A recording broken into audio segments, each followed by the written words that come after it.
আখিরাতে বিচারের মুখোমুখি হওয়া থেকে বাঁচতে হলে আজ আমরা তিনটি আমলের কথা আপনাদের সঙ্গে শেয়ার করতে চাই। মোহতারাম হাজরিন, ছোট্ট একটা বিষয়ের উপরে আমরা কিছু কথা বলে এরপরে প্রশ্নোত্তরে চলে যাব ইনশাআল্লাহ।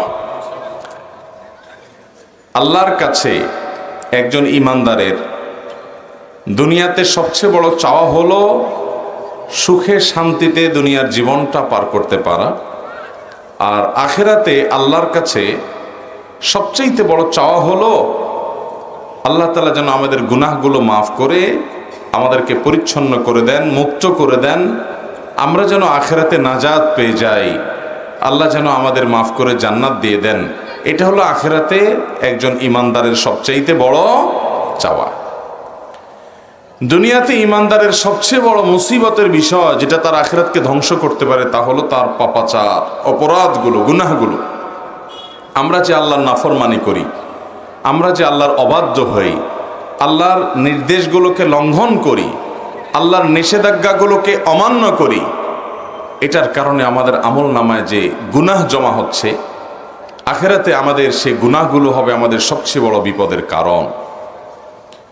আল্লাহ রাব্বুল আলামিন আমাদের সবাইকে জীবদ্দশাতেই প্রতিটা পাপ, প্রতিটা অপরাধ, প্রতিটা গুনাহ এটা আল্লাহর কাছ থেকে মাপ পাইয়ে আল্লাহর কাছ থেকে এগুলোকে ক্ষমা করার পর তারপর দুনিয়া থেকে যাওয়ার তৌফিক দান করুন। বাবারা, দুনিয়া থেকে গুনার বোঝা যদি মাথায় নিয়ে যায় আর আখিরাতে আল্লাহ যদি এই পাপ অপরাধগুলোর বিচারের মুখোমুখি করেন, শাস্তি তো পরের কথা, শুধু বিচারের মুখোমুখি যদি করা হয়, শুধু যদি জিজ্ঞাসাবাদের মুখোমুখি করা হয়, কিয়ামতের ভয়াবহতম দিনে পরিস্থিতি কেমন হতে পারে। দুনিয়ার বিভিন্ন মানুষ যখন অপরাধ করে তার যখন বিচার হয়, এমনকি অনেক মানুষ নিরপরাধ থাকা সত্ত্বেও অভিযুক্ত হয়ে তার বিচার হয়, বিচারের কাঠগড়ায় যখন মানুষ দাঁড়ায় তার বিচারে কি হবে, তিনি কি খালাস পাবেন না শাস্তি হবে সেটা পরের বিষয়। কিন্তু একজন মানুষ যখন গ্রেপ্তার হয়, একজন মানুষ যখন আসামি হয়ে হাতকড়া পরে ডান্ডা বেড়ি পরিয়ে বাবা নানাভাবে তাকে যখন আদালতে উপস্থাপন করা হয় এবং বিচারের ট্রায়াল চলে, কত বড় হ্যাসেল হয়, কত বড় পেরেশানি হয়, কত বড় কষ্ট হয়, কত বড় আযাব হয়। ভাইরা আমার, দুনিয়ার এই বিচার, এই বিচারে আমাদেরকে সহযোগিতা করার জন্য আইনজীবী থাকে, উকিল থাকে, আত্মীয় স্বজন থাকে, টাকা পয়সা থাকে, বিচারককে ম্যানেজ করার লোক থাকে, দলিল আদিল্লা পেশ করার ব্যাপার স্যাপার থাকে, বিচারের চোখে ফাঁকি দেওয়ার কোনো রাস্তা থাকে, আরো কত উপায় থাকে। এরপরও যদি কেউ মামলা মোকদ্দমার প্যাচে পড়ে যায়, গ্রেপ্তার হয়ে যায়, বিচারের মুখোমুখি হয়, তাহলে তার পেরেশানির কোনো শেষ থাকে? বাবারা, কিয়ামতের ময়দানে যখন আমরা আসামি হয়ে উঠব, তখন আল্লাহ রাব্বুল আলামিনের সামনে ওই আদালতে কেউ ওকালতি করার সাহস পাবে? কোনো ওকালতি চলবে না ভাই। উকিলরাই এনএফসি করতে শেষ হয়ে যাবে। দুনিয়ার উকিলরা যে টাকা খায়া মামলার মোড় ঘুরাই দিছি, মিথ্যা সাক্ষী দাঁড় করাইছি, এটা করছি সেটা করছি, বিচারক ম্যানেজ করছি, অন্যায় করছি, অপরাধ করছি, হাজার গুনাহ। আল্লাহর কাছে কোনো উকিলের ওকালতি চলবে না ভাই, কোনো উকিলের ওকালতি চলবে না। আত্মীয় স্বজন কেউ আপনার পাশে দাঁড়াবার মতো থাকবে না। সেই বিচারের সময় আপনি কোনোভাবে বিচারকে প্রভাবিত করার মামু খালু দিয়ে, হাই হ্যালো দিয়ে, কোনোভাবে টাকা পয়সা দিয়ে আপনি আল্লাহ রাব্বুল আলামিনকে কোনোভাবে ইনসাফ থেকে এক চুল পরিমাণ সরাতে পারবেন? ওমা রব্বুকা বিযাল্লামিল লিল আবিদ। আপনার রব, আমার রব, তিনি বান্দার প্রতি কোনো জুলুম করবেন না। ভাইয়েরা, বাবারা, সবাইকে যার যার প্রাপ্য বুঝিয়ে দিবেন, প্রত্যেকটা মানুষকে। সেই ভয়াবহতম দিনে বিচারের যখন মুখোমুখি হবে, বিচারের অপেক্ষায় যে কষ্ট থাকবে, বিচারের অপেক্ষায় যে যন্ত্রণা থাকবে, সূর্য মাথার একেবারে কাছাকাছি থাকবে, বিচার কার্য এখনো শুরু হচ্ছে না কেন, সেজন্য অস্থির হবে মানুষ, হাহাকার করবে। নবীদের কাছে কাছে যাবে, আমাদের প্রিয় নবী সাল্লাল্লাহু আলাইহি সাল্লামের কাছে যাবে, তিনি সিজদায় পড়ে যাবেন, আল্লাহর কাছে সুপারিশ করবেন বিচার করার, আল্লাহ বিচার শুরু করবেন। এটা হলো বিচারের শুরু।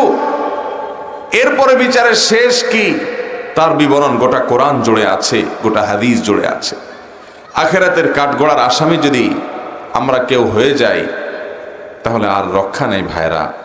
যে শাস্তি, যে কষ্ট, যে যন্ত্রণা, যে আযাব, আল্লাহ রাব্বুল আলামিন সে আযাব থেকে আমাদের সবাইকে মুক্তি নসিব করুন। এই জন্য ভাইরা, দুনিয়ার জিন্দেগিতে তওবা ইস্তেগফার করে আল্লাহর কাছ থেকে নিজের পাপ গুনাহগুলোকে মাফ করিয়ে নিয়ে তারপরে দুনিয়া থেকে যাওয়ার চেষ্টা করতে হবে। এই জন্য ইমানদার পাপ হতে পারে, কিন্তু তওবা করতে দেরি করবে না, কারণ সে জানে গুনাহকে আমল নামা থেকে, নিজের হিসাবের খাতা থেকে পাপকে মুছে দেওয়ার জন্য যে রিমুভার আছে, সেটা হলো একমাত্র তওবা এবং ইস্তেগফার। তওবা এবং ইস্তেগফারের মাধ্যমে কাবিরা গুনাহগুলোকে আমাদের আমলনা থেকে আমরা মুছিয়ে দিতে পারি, আল্লাহ যদি কবুল করেন। মোহতারাম হাজিরিন, এই জন্য আখিরাতে বিচারের মুখোমুখি হওয়া থেকে বাঁচতে হলে দুনিয়াতে গুনাহগুলোকে আল্লাহর কাছ থেকে মাফ করিয়ে নিয়ে তারপরে যেতে হবে ইনশাআল্লাহ। গুনাহগুলো মাফ করে যাওয়ার চেষ্টা করব তো ইনশাআল্লাহ। এই জন্য বাবারা, ভাইয়েরা, নবী করিম সাল্লাল্লাহু আলাইহি সাল্লাম কত আমল আমাদেরকে শিখিয়েছেন, কত আমল। তিনি আমাদের প্রতি রউফ ছিলেন, তিনি আমাদের প্রতি অনেক দয়ালু মায়ালু ছিলেন। আমাদের প্রিয় নবী সাল্লাল্লাহু আলাইহি সাল্লাম আল্লাহর কাছ থেকে প্রাপ্ত ওহীর ভিত্তিতে তিনি আমাদেরকে প্রতিনিয়ত পথ নির্দেশ করে গেছেন, কিভাবে গুনাহগুলো সব মাফ করায় তারপরে যেতে পারবো, যে আল্লাহর কাঠগড়ার আসামি হতে হবে না, বা সেখানে খুব বেশি হ্যাচেল পোহাতে হবে না। এই জন্য বহু আমল শিখাই দিয়ে গেছেন। সকালে সাইয়্যিদুল ইস্তেগফার করবেন, সন্ধ্যা সাইয়্যিদুল ইস্তেগফার পড়বেন, দিনের ভিতরে বহুবার ইস্তেগফার পড়তে থাকবেন, অনবরত আল্লাহর কাছে মাপ চাইতে থাকবেন। অমুক আমল করলে আল্লাহ গুনাহ মাফ করে দিবে, তমুক আমল করলে আল্লাহ তাআলা গুনাহ সাফ করে দিবে, অমুক আমল করলে সমুদ্রে ফেনা পরিমাণ গুনাহ থাকলে আল্লাহ মাফ করে দিবে। এরকম নানাবিধ দোয়া, নানাবিধ আমল, নানাবিধ বিষয় নবী সাল্লাল্লাহু আলাইহি সাল্লাম শিক্ষা দিয়েছেন, উদ্দেশ্য যাতে তার উম্মতরা কেউ আখিরাতের ভয়াবহতম দিনে আল্লাহর কাঠগড়ায় আসামি হয়ে অস্থির হয়ে সেদিন যেন কাজ হবে না, সেই রকম ভয়াবহ পরিস্থিতির মুখোমুখি যেন না হয়। আমরা সেরকম পরিস্থিতি থেকে বাঁচার জন্য চেষ্টা করব ইনশাআল্লাহ। মুহতারাম হাজিরিন, সেজন্য আজ আমরা 3টি আমলের কথা আপনাদের সঙ্গে শেয়ার করতে চাই, যে আমলগুলো একজন মানুষকে, মায়ের গর্ভ থেকে একটা শিশু যখন ভূমিষ্ঠ হয়, নবজাতক শিশুর যখন জন্ম হয়, এই শিশু যেরকম নিষ্পাপ, তার যেরকম কোনো আমলে খারাপ বলতে কিচ্ছু নাই, পুরো প্রোফাইল ক্লিন, পরিষ্কার। এই 3টি আমল যেগুলোর কথা শেয়ার করতে চাই, নবী আলাইহিস সালাম হাদিসের আলোকে এই আমলগুলোর মাধ্যমে আমাদের বদামলগুলো সবগুলো মাফ হয়ে নবজাতক শিশুর যেরকম প্রোফাইলে কোনো গুনাহ নাই, অপরাধ নাই, এরকম অপরাধ মুক্ত শিশুর মতো নিষ্পাপ হয়ে যাব ইনশাআল্লাহ। আমলগুলোর কথা বলবো মুহতারাম হাজিরিন। শিশুর মতো নিষ্পাপ হওয়ার মতো আমলগুলোর ভিতরে সর্বপ্রথম আমল, যে আমলের মাধ্যমে আপনি নবজাতক শিশুর মতো নিষ্পাপ হতে পারবেন, সে আমলটি হলো বিশেষ যে শর্ত শারায়াত আল্লাহ তাআলা হজের ব্যাপারে দিয়েছেন, সে সকল শর্তগুলোকে পূরণ করে আপনি যদি হজ করতে পারেন, তাহলে সহিহ মুসলিমের হাদিসের বর্ণনা অনুযায়ী আল্লাহ তাআলা এই ফজিলত আপনাকে দান করবেন। নবী আলাইহিস সালাম বলেছেন, মান হাজ্জা হাযাল বাইত ফালাম ইয়ারফুস ওয়ালাম ইয়াফসুক রাজাআ কায়াউমি ওয়ালাদাতহু উম্মুহু।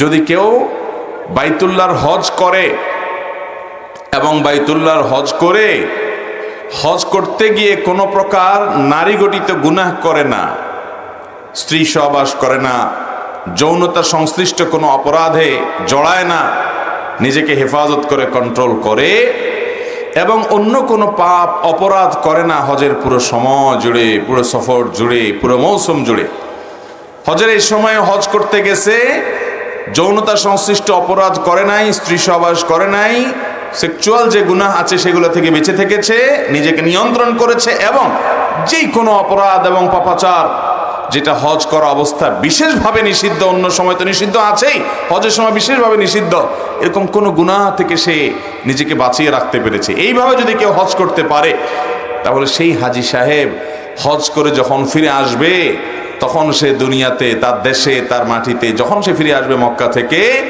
তখন সে একটা নবজাতক শিশু মায়ের গর্ভ থেকে দুনিয়াতে যেরকম আসে ওইরকম নিষ্পাপ হয়ে সে বাড়িতে ফিরে যাবে।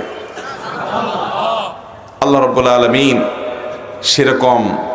সেরকম ফজিলতপূর্ণ একটা হজ আমাদের সবাইকে করার তৌফিক দান করুন। ভাইরা আমার, হজের জন্য আল্লাহর কাছে চোখের পানি ফেলে দোয়া করতে হয়, আল্লাহ তোমার ঘর না দেখায় আমাদের কাউকে নিও না, বারবার নিও আল্লাহ। দোয়া করবেন তো ইনশাআল্লাহ। এবং টাকা পয়সা জমাইতে শুরু করেন, অল্প অল্প করে। আপনার 10, 20, 50 টাকা করে জমানোর সুযোগ আছে তো ওইটাই জমান, আল্লাহ তাআলা একদিন তৌফিক দিবেন। বহু মানুষ আছে পয়সাওয়ালা কিন্তু হজের তৌফিক হয় নাই, অনেক মানুষ আছে পয়সা কম কিন্তু আল্লাহ হজের তৌফিক দিয়েছেন। এই জন্য তৌফিক চাইতে হবে। এবং হজ করলেই হবে না, শুধু ওই যে হজের মধ্যে নিজের চোখের হেফাজত করতে হবে, জেনা থেকে বেঁচে থাকতে হবে, যৌনতা সংশ্লিষ্ট অপরাধ থেকে বেঁচে থাকতে হবে। বিশেষ করে হাদিস এবং আয়াতে যেটি বোঝানো হয়েছে যে যদি কেউ স্বামী স্ত্রী সহকারে যায়, তাহলে নির্দিষ্ট যে সময়ে স্ত্রীর সাথে শারীরিক সম্পর্ক করা নিষিদ্ধ, সেখান থেকে বেঁচে থাকতে হবে। এক কথায় রফাস থেকে বেঁচে থাকবে এবং যে কোনো গুনাহ থেকে বেঁচে থাকবে, ফুসুক এবং ফাসিকি কাজ থেকে বেঁচে থাকবে। এইভাবে যদি হজ করতে পারে কেউ, তাহলে তার জন্য ফজিলত রয়েছে। আবার কোরআনে আল্লাহ তাআলা আরো একটা কথা বলেছেন, যে ব্যক্তি হজ করবে, ফালা রফাসা ওয়ালা ফুসুকা ওয়ালা জিদালা ফিল হজ, সে হজে গিয়ে রফাস ফুসুক তো করবেই না, যৌনতা বিষয়ক গুনাহ তো করবেই না, অন্য গুনাহ করবে না, আর ঝগড়াঝাটি করবে না, এগুলো থেকে বেঁচে থাকতে হবে। তো এইরকম হজ করে আসা এটা খুব সহজ কাজ না। অনেক কাজী সাহেবরা আছেন যে প্রথমটা থেকে বাঁচতে পারলেও দ্বিতীয়টা থেকে বাঁচতে পারেন না, কারণ ওখানে গিয়ে বসে বসে টেলিভিশনে নাটক চায়, সিনেমা চায়, টকশন নামে নানান হারাম জিনিস চোখে পড়ে, বাস এই হাজী সাহেব এই ফজিলত পাবে না। অনেক হাজী সাহেব হজ করতে গিয়ে ঝগড়া ঝাঁটি, তর্ক বিতর্ক, গন্ডগোল, ফাসাদ, এটা সেটা পিছনে লেগে যায়, তারও এটা নসিব হওয়ার সম্ভাবনা কম। অতএব প্রথম আমল হলো এমন হজ, যেই হজে রফাস নাই, ফুসুক নাই, যৌনতা বিষয়ক অপরাধ নাই, গুনাহ নাই, অন্য কোনো গুনাহ নাই, এরকম গুনাহ মুক্ত, রফাস মুক্ত, ফাসিকি মুক্ত হজ যদি কেউ করে ফিরে আসতে পারে, এই আমলের বিনিময়ে আল্লাহ তাআলা তাকে নিষ্পাপ শিশুর মতো করে দিবেন। তার গুনাহগুলো মাফ করে একেবারে মায়ের পেট থেকে যে শিশু ভূমিষ্ঠ হয়েছে তার মতো নিষ্পাপ আল্লাহ তাআলা করে দিবেন। অতএব আমরা এই হজ যেন আল্লাহ তাআলা আমাদেরকে করার তৌফিক দেয়, যারা করেছি বারবার যেন আল্লাহ তৌফিক দেন। এবং এইভাবে হজ্জে মাবরুর, যে হজ সম্পর্কে নবীজি সাল্লাল্লাহু আলাইহি সাল্লাম বলেছেন, আল হজ্জুল মাবরুর লাইসা লাহুল জাযা ইল্লাল জান্নাহ, মাবরুর হজের বিনিময় জান্নাত ছাড়া আর কিছু হতে পারে। আল্লাহ আমাদের সবাইকে সেরকম মাবরুর হজ করার তৌফিক দান করুন। নাম্বার 2, সহিহ মুসলিমের বর্ণনায় আমরা দ্বিতীয় আমলের কথা জানি, যে আমলের মাধ্যমে আল্লাহ রাব্বুল আলামিন আমাদেরকে একেবারে নবজাতক শিশুর মতো, সদ্য ভূমিষ্ঠ হওয়া শিশুর মতো নিষ্পাপ করে দিবেন। সে আমলটি সম্পর্কে নবী করিম সাল্লাল্লাহু আলাইহি সাল্লাম বলেছেন, মান তাওয়াদ্দা কামা আমারাল্লাহ, যে ব্যক্তি ওযু করবে সেভাবে যেমন ওযু করার নির্দেশ আল্লাহ করেছেন, যেভাবে আল্লাহ ওযু করতে নির্দেশ করেছেন সেইভাবে ওযু করবে, উল্টাপাল্টা নিয়মে না, মন মতো না, সুন্নাহর খেলাফ না, বরং আল্লাহর নির্দেশিত পদ্ধতি অনুযায়ী সঠিকভাবে যে ওযু করবে। ফাকামা ওয়া সাল্লা, এরপর দাঁড়াবে, দাঁড়িয়ে সালাত আদায় করবে, নামাজ পড়বে। ফাহামিদাল্লাহ ওয়া আথনা আলাইহি, এরপরে আল্লাহর প্রশংসা করেছে, আল্লাহর স্তুতি গুণগান করেছে, আল্লাহ অনেক নিয়ামত দিয়েছে, সেগুলো স্বীকৃতি সে দিয়েছে। ওমাজ্জাদা বিল্লাযী হুয়া লাহু আহল, আর আল্লাহর মর্যাদা বর্ণনা করেছে যেমনটি উপযুক্ত, আল্লাহর শানের স্বীকৃতি সে দিয়েছে। ওয়াফাররাগা লাহু কলবাহ, এবং এরপর তার অন্তরটাকে মুক্ত করেছে শুধু আল্লাহকে অন্তরে স্থান দিয়ে।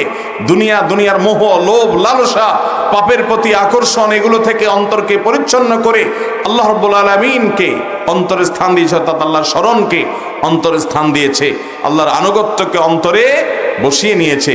সালাতের পর আল্লাহর প্রশংসা করে এইভাবে যদি কেউ আল্লাহ রাব্বুল আলামিনের কাছে সারেন্ডার করে, অন্তরে আল্লাহকে স্মরণ করে, কারণ আকিমিস সালাতা লিযিকরি, আল্লাহ বলেছেন সালাত কায়েম করো আমার জিকিরের জন্য, এভাবে যদি কেউ করে তাহলে জিকির ওযুটা করবে যথাযথভাবে যেমন আল্লাহ নির্দেশ করেছেন, এরপরে দাঁড়িয়ে সালাত আদায় করবে সুন্দরভাবে, তারপর আল্লাহর প্রশংসা, গুণকীর্তন, আল্লাহর মর্যাদার বর্ণনা, এরপর নিজের অন্তরটাকে আল্লাহর জন্য খালি করে আল্লাহর স্মরণ অন্তরে এনে যে ব্যক্তি মাশগুল হবে জিকিরে, নবী করিম সাল্লাল্লাহু আলাইহি ওয়াসাল্লাম বলেছেন সহিহ মুসলিমের বর্ণনা অনুযায়ী, এই ব্যক্তির এই কাজ করার পর তাকে আল্লাহ রাব্বুল আলামিন সদ্য ভূমিষ্ঠ হওয়া শিশুর মতো নিষ্পাপ করে দিবে। আমলটা করার চেষ্টা করব তো ইনশাআল্লাহ। আমাদের তো আজকাল ওযুরও ঠিক ঠিকানা নাই, নামাজেরও ঠিক ঠিকানা নাই। কোন রকম নামাজটা যদি পড়তে পারি, সালামটা ফিরানো শেষ, মোবাইলের মোনাজাত শুরু, ঠিক না বে ঠিক? সালাম ফিরানো শেষ, দুনিয়ার নানা ধান্দার ভিতরে চলে যাই, অথচ নামাজের পরে দোয়া জিকির আছে, আল্লাহর জিকির আছে, এগুলো পড়তে হয়, তাসবিহগুলো পড়তে হয়, দোয়াগুলো পড়তে হয় স্মরণের জন্য, কারণ নামাজের উদ্দেশ্যই হলো আল্লাহর স্মরণ, আর আমাদের নামাজের মধ্যে আল্লাহ ছাড়া আর সবকিছু স্মরণ হয়, ঠিক না বে ঠিক? অতএব নামাজটাকে সুন্দর করার চেষ্টা করবো তো ইনশাআল্লাহ। এই হাদিসে আপনি লক্ষ্য রাখবেন, ওযুর ব্যাপারে নবী সাল্লাল্লাহু আলাইহি ওয়াসাল্লাম বলেছেন, যে ব্যক্তি আল্লাহ যেভাবে নির্দেশ করেছেন সেভাবে ওযু করে, খেয়াল করেন, তাহলে ওযুর মধ্যে বোঝা গেছে কি আছে? ভেজাল। ওযু নিয়ে খুব একটা আলোচনা হয় না, আমরা নামাজ নিয়ে অনেক কথা কম বেশি শুনি, কিন্তু ওযু নিয়ে কথা শুনি না, যে ওযুর মধ্যে আবার ভেজাল কি। আমরা মনে করি হাত ধুইলাম, মুখ দিলাম, কুলি করলাম, নাকে পানি দিলাম, মাথা মাসা করলাম, পাও দিলাম, ওযু হয়ে গেল, ঠিক আছে। তো এখানে আবার ঝামেলার জায়গাটা কোথায়? ইউটিউবে আমাদের একটা ভিডিও আছে বেশ 40-50 মিনিটের, ওযুতে যে ভুলগুলো হয়তো আপনিও করেন, ওইটা শুনে নিতে পারেন। আমরা ওইটা ইনশাআল্লাহ পরবর্তীতে অন্য কোথাও আলোচনা করব। শুধুমাত্র মোটা দাগে একটা কথা বলে রাখি, নবী করিম সাল্লাল্লাহু আলাইহি সাল্লাম আমাদেরকে ওযুর যত ফজিলত শুনাইছেন, ওযুর যত কি শুনাইছেন? ফজিলত, যে ওযুর লাভ, মর্যাদা শুনাইছেন, তার সবগুলো হাদিসেই আমরা একটা শব্দ দেখি, সেটা হলো ইসবাগুল ওযু। নবী করিম সাল্লাল্লাহু আলাইহি সাল্লাম বলেছেন আসবিগুল ওযু আয় আকমিলু, তোমরা ওযুকে পরিপূর্ণভাবে করো, সুন্দরভাবে করো, ঠিকঠাক ভাবে করো। ওযুর ইসবাগ করতে বলা হয়েছে, অর্থাৎ ওযুকে ভালোভাবে করতে বলা হয়েছে। এখন আমি যদি ওযু আবার ভালোভাবে ছাড়া মন্দভাবে কিভাবে করে এটা যদি বিবরণ দিতে যাই, লম্বা সময় চলে যাবে। আমি যদি একটা ছোট্ট উপমা দেই, ওযুতে যে পরিমাণ পানি অপচয়, আমরা টেপে যখন ওযু করি যে পরিমাণ পানি অপচয় করি, শুধু এটার হিসাব দিলেই কিয়ামতের ময়দানে যদি এটা হিসাব দেওয়া লাগে, তাহলে আর কিছু লাগবে না ধরা খাওয়ার জন্য। টেপ ছেড়ে যে পরিমাণ পানি ব্যবহার করেন ওযুতে, বড় একটা বালতি রেখে ধরে দেখেন তো কি পরিমাণ পানি হয়। বিশাল এক বালতি দেখা যাবে চলে গেছে একবার ওযু করতে গিয়ে। এই গত উমরার সফরে মদিনাতে একটা মিউজিয়ামে যাওয়ার সুযোগ আমার হয়েছে। সেখানে নবী করিম সাল্লাল্লাহু আলাইহি সাল্লাম যে পাত্রে ওযু করতেন, যে পাত্র দিয়ে গোসল করতেন, ওই রকম পাত্র, হুবহু ওই পাত্র না, ওই পাত্রটা সে যুগের সে পাত্রের সাইজ কি ছিল ওইটা জাদুঘরে রাখা আছে। আমি মোবাইলে ছবিও তুলে নিয়ে আসছি এবং দেখে আমি চিন্তা করলাম, সুবহানাল্লাহ, এরকম একটা পাত্র দিয়ে যদি আজকাল আমাদের কাউকে ওযু করতে দেয়া হয়, বলবে আমার সাথে কি আর কি করতেছেন, এটা দিয়ে কেমনে ওযু করব? অথচ এতটুকু পানি দিয়ে তার ওযু হয়ে যেত। মুহতারাম হাজিরিন, ওযুর ভুল নিয়ে আমরা ভিন্ন একদিন আলোচনা করব, কিন্তু এই হাদিসের ভাষ্য খেয়াল করেন, মান তাওয়াদ্দা কামা আমারাহুল্লাহ কামা আমারাল্লাহ, আল্লাহ তাআলা যেভাবে নির্দেশ করেছেন সেভাবে যে ওযু করে, তাহলে ওযুতে অনেক উল্টাপাল্টা আমাদের হয়। ওযুতে মেসওয়াক করতে হয়, ওযুর একটা গুরুত্বপূর্ণ আমল হলো ওযুতে কি করতে হয়? মেসওয়াক করতে হয়, এটা ওযুর একটা গুরুত্বপূর্ণ সুন্নাহ। যাদের পকেটে মেসওয়াক আছে একটু বাইর করে দেখান তো দেখি, বাইর করেন দেখি। যারা মুসলমান মায়ের পুত বাপের পুত আছেন, মাশাআল্লাহ, এক বাপের পুত পাওয়া গেছে। হ্যাঁ, আর বাকি সব কি মায়ের পুত নাকি? কিরে ভাই, মাশাআল্লাহ, আরেকজন পাওয়া গেছে। আর আছেন রে ভাই? মেসওয়াক না কলম? এটা মেসওয়াক নি, ঠিক আছে। আরেকজন আছে, আরো একজন আছে, খুব অল্প কয়েকজন মানুষ আছেন। বাকিদের কি অবস্থা? আপনারা ওযু করেন না? ওযু করেননি না? বিনা ওযুতে নামাজ পড়েন? তাহলে মেসওয়াক নাই কেন? মুসলমানের পকেটে মেসওয়াক থাকতে হবে কি হবে না? ভাইরা আমার বাসায় সবসময় মেসওয়াক ফ্রিজে রাখা থাকে বাচ্চাদের জন্য, যে কোনো অবস্থাতে মেসওয়াক যাতে মিস না হয় সব সময়। আল্লাহ রাব্বুল আলামিন সুন্দরভাবে, তাহলে মেসওয়াক কেন থাকতে হবে? কেন? ওযু করতে হবে। আল্লাহ তাআলা আমাদেরকে সুন্দরভাবে ওযু করার তৌফিক দান করুন। তাহলে দ্বিতীয় যে আমলটা, আল্লাহ রাব্বুল আলামিন যে আমলের বিনিময়ে আমাদেরকে সদ্য ভূমিষ্ঠ হওয়া শিশুর মতো নিষ্পাপ করে দিবেন, সমস্ত গুনাহ মাফ করে, সে আমলটা হলো উত্তম রূপে ওযু হবে, এরপর দাঁড়িয়ে নামাজ হবে, আল্লাহর প্রশংসা গুণকীর্তন হবে, আল্লাহর মর্যাদার বর্ণনা হবে, স্বীকারোক্তি দেওয়া হবে। এরপর আল্লাহর জন্য অন্তরটাকে ফারেক করবেন, অন্তরে দুনিয়া সব বের করে দিয়ে শুধু আল্লাহর স্মরণ, আল্লাহর জিকির অন্তরে রাখবেন। ভাইরা আমার, আজকে স্মার্টফোন, এই মোবাইল ফোন আমাদেরকে আল্লাহর জিকির থেকে গাফেল করে দিয়েছে। আমাদের এখন আল্লাহর কথা মনে আসে না, আল্লাহর কথা জিকির করার, স্মরণ করার টাইমও নাই, কারণ অবসর সময়গুলো সব মোবাইলে নিয়ে গেছে। এমনকি টয়লেটে ঢুকে বসে থাকি, তখন আল্লাহর জিকিরও মুখে করা যায় না, ওই টাইমটাও শয়তান দখল করে ফেলছে মোবাইল দিয়া। ঠিক না ভাই? ঠিক। তাহলে উত্তম রূপে ওযু, এটা অনেক ফজিলতপূর্ণ আমল। এরপর এইভাবে আপনি সালাত আদায় করে আল্লাহর প্রশংসা ইত্যাদি করলে ইনশাআল্লাহ আমলের মাধ্যমে সদ্য ভূমিষ্ঠ হওয়া শিশুর মতো নিষ্পাপ হওয়া যাবে ইনশাআল্লাহ।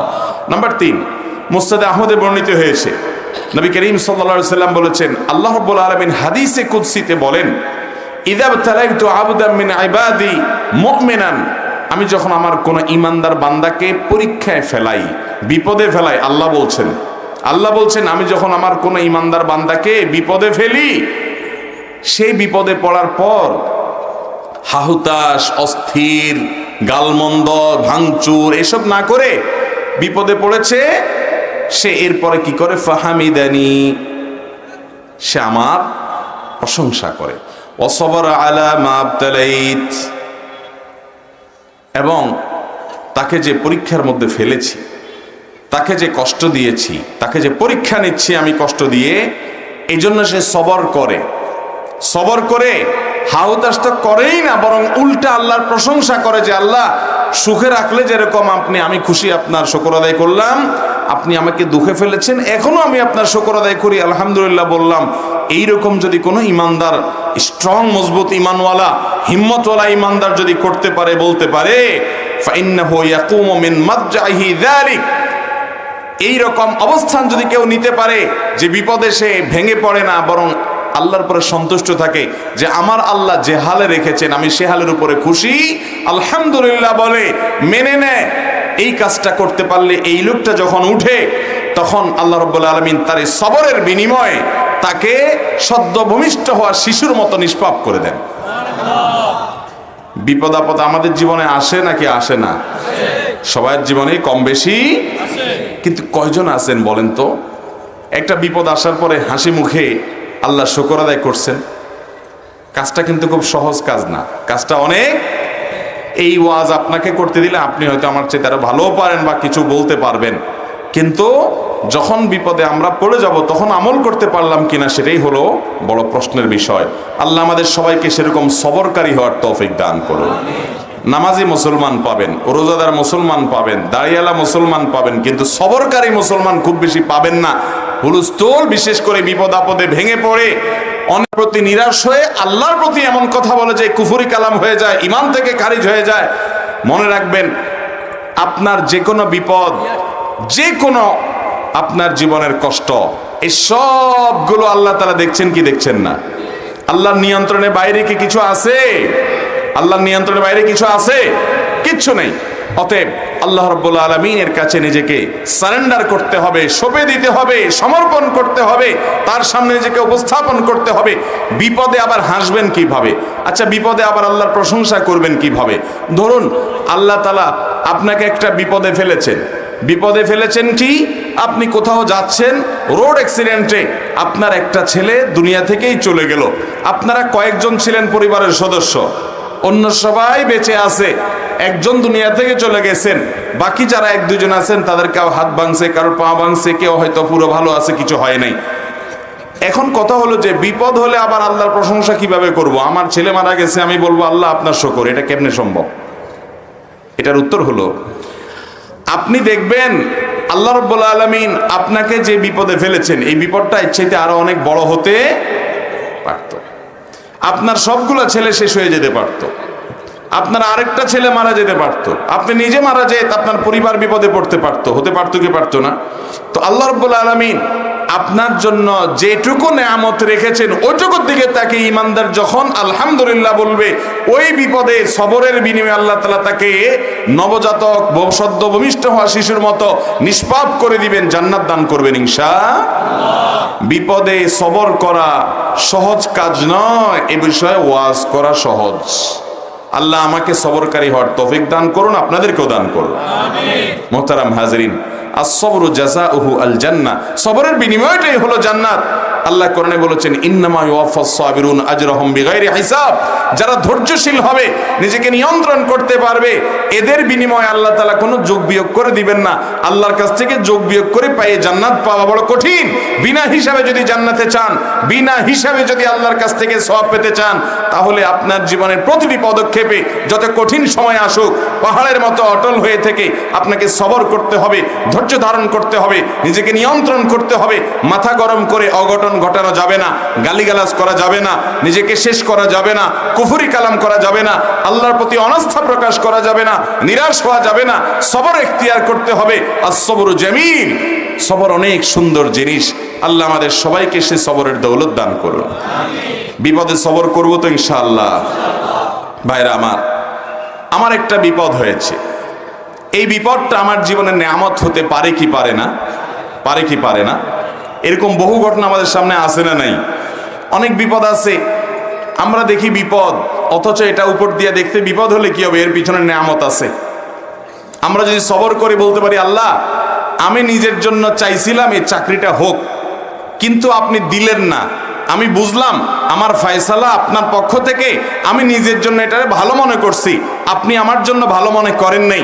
মনে রাখবেন, আপনি নিজের জন্য যেটাকে ভালো মনে করছেন, আপনার রব তিনি যেটা নির্বাচন করবেন আপনার জন্য, সেটা আপনার মনে করার চাইতে আরো বেশি ভালো হবে। বুঝে আসুক আর আসুক। একটা ঘটনা আমি এবছর চুনতি মাহফিলে বলেছিলাম, এর আগে বিভিন্ন জায়গা হয়তো বলেছি। মক্কায় একবার আমার এক পরিচিত ভাই, ওনার জীবনে একটা বড় বিপদ আসলো। বিপদ কি? বিপদ হলো, ভদ্রলোক হোটেলের ব্যবসা করে, আবাসিক হোটেলের ব্যবসা করে, আমার পরিচিত।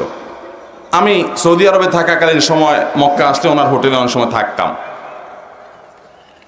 তো সে ভাই, উনি হঠাৎ করে দেখি মন টন খারাপ। কিরে ভাই মন খারাপ কেন? বলে হুজুর মন খারাপ, দেশে চলে যাব। অনেক বছর ছিলাম সৌদি আরব মক্কা শরীফে, আল্লাহর ঘরের পাশে হাজিদের খেদমত করছি বহুত, কিন্তু এখন চলে যেতে হবে দেশে। কেন, কি সমস্যাটা কি? বলে ভাই একটা হোটেল, আমি এই যে হোটেলটা আমি থাকি, আপনি জানেন এই হোটেলটা আমি মালিকের কাছ থেকে সারা বছরের জন্য ভাড়া নিয়ে নেই। সম্ভবত 1 মিলিয়ন রিয়ালের কথা তিনি বলেছেন, যে 1 মিলিয়ন রিয়াল দিয়ে এটা আমি সারা বছরের জন্য ভাড়া নিয়ে নেই। এরপরে 12 মাস আমি হাজিদেরকে রাখি, এখান থেকে প্রফিট করি, আমার সংসার চলে। আলহামদুলিল্লাহ, আল্লাহ আমাকে সুখে শান্তি রাখছে।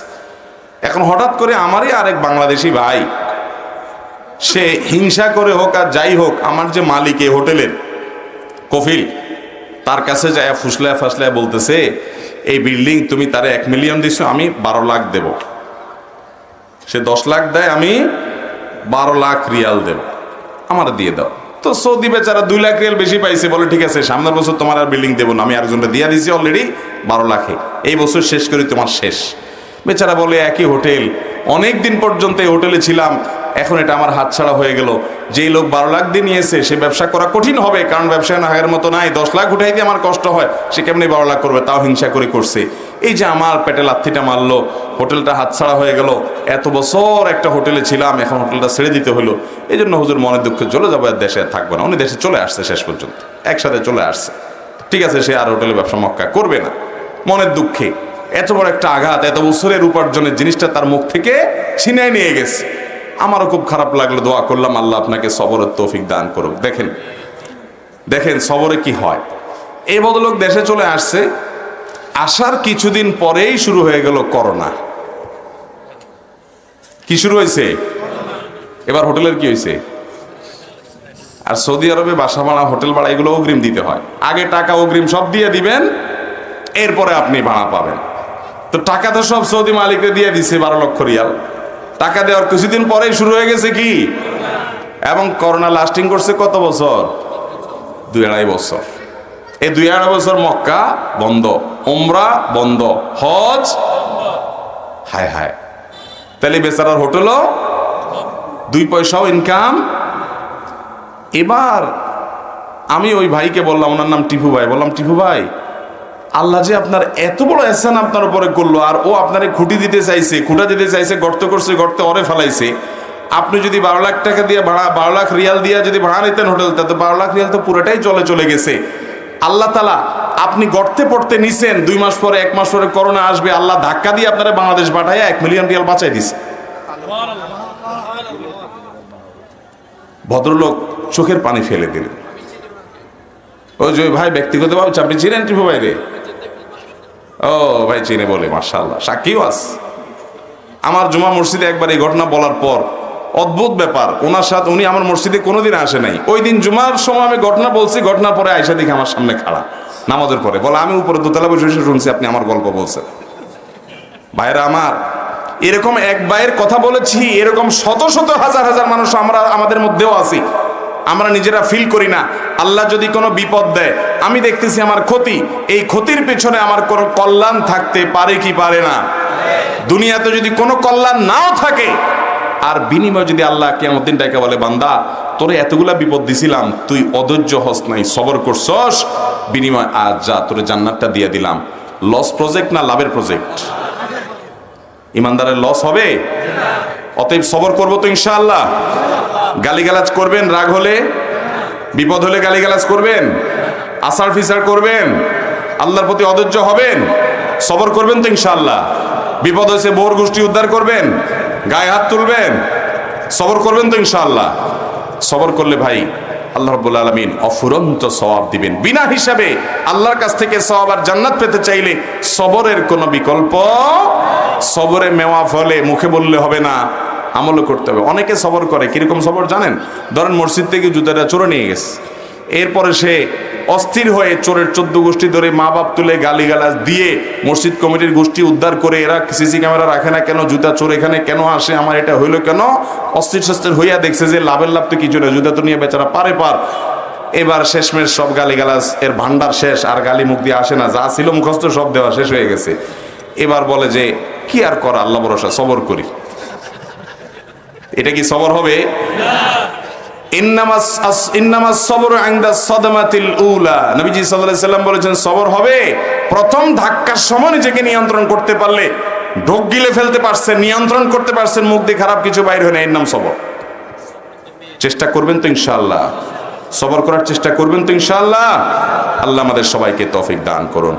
আবারও বলি, সদ্য ভূমিষ্ঠ হওয়া শিশুর মতো নিষ্পাপ হয়ে যাওয়ার জন্য এমন একটা হজ জীবনে যদি করার তৌফিক হয় ভাই, যে হজে রাফাস নেই, যে হজে ফুসুক নেই, যে হজে যৌনতা সংশ্লিষ্ট গুনাহ নেই, এবং যে হজে কোনো অন্য সাধারণ পাপাচার নাই। অনেক দেশে মেয়েরা আসে, চোখের গুনাহ, জেনা, ব্যভিচার, বিশেষ করে মনের জেনা, চোখের জেনা, এগুলো করার সুযোগ তৈরি হয়, এবং অনেকে অবসর সময়ে গীবত, শিকায়েত, আড্ডা, এটা সেটা করে হজ নষ্ট করে, ঝগড়াঝাটি করে।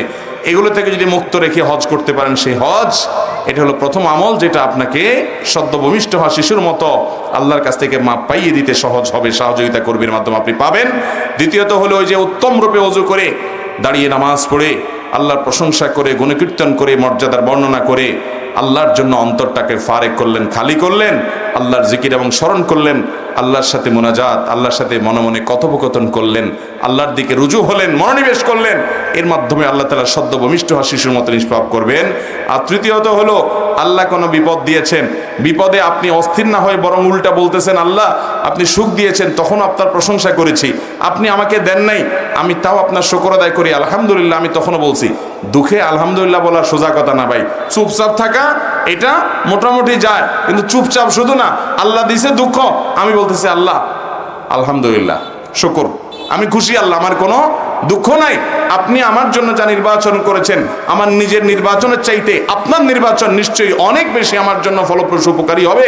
আমি মেনে নিলাম, শুধু তাই নয়, আমি আপনার এই না দেওয়ার কারণে, এই বিপদের কারণে উল্টা বরং আপনার প্রশংসা জ্ঞাপন করছি। এটা অনেক বড় একটা ব্যাপার। এই রকম সবর করতে পারলে আল্লাহ তাআলা সদ্য ভূমিষ্ঠ হওয়া শিশুর মতো নিষ্পাপ করে দিবেন ইনশাআল্লাহ। এর মানে আবার এটা বুঝিয়েন না যে তাহলে তো চুরি ডাকাতি, 2 নম্বর এই টিন চুরি, গম চুরি যা করছি, গীবত শেকায়েত কবিরা গুনাহ যা করছি, ওই যে সুন্দর করে ওযু করে একদিন 2 রাকাত নামাজ পড়লাম, এরপরে এভাবে আল্লাহর দিকে মনোনিবেশ করলাম, সব ভ্যানিশ হয়ে গেল, আবার 6 মাস পরে একবার করলাম, সব ভ্যানিশ হয়ে গেল, এইভাবে প্রসেস করে করে আমি জান্নাতে চললাম লাভ দিয়া। এটা আবার মনে করিয়েন না। কারণ বান্দার হক যদি নষ্ট করেন, ওইটার জন্য মানুষের হক আগে আদায় করতে হবে, এরপরে আল্লাহর কাছ থেকে মাপ পাওয়ার জন্য অন্যান্য আমলগুলো করতে হবে। কথা কি বুঝাতে পারছি? মানুষের হক মেরে থাকলে সেটার প্রায়শ্চিত্ত করার জন্য আপনার সাধারণ কোনো আমল নয়, বরং সেটা ওই ব্যক্তিটা পরিশোধ করে তারপরে এবার আল্লাহর কাছে আপনি মাপও চাইবেন, এসব আমলও করবেন। কারণ তার কাছ থেকে মাপ চাইলে শুধু মাপ হবে না, আপনি কোনো মানুষের হক নষ্ট করলে 2টা গুনাহ হয়। এক হলো ওই ব্যক্তির হক নষ্ট করলেন, আবার হলো আল্লাহর নির্দেশ লঙ্ঘন করলেন। মানুষের হক নষ্ট করতে আল্লাহ নিষেধ করেছেন, এই জন্য আল্লাহর কাছেও তওবা ইস্তেগফার করতে হবে, মাপ চাইতে হবে, আবার বান্দার কাছেও মাপ চেয়ে নিতে হবে বা তার হক পরিশোধ করে দিয়ে দায় মুক্তি নিতে হবে, এরপরে আল্লাহ মাফ করবেন।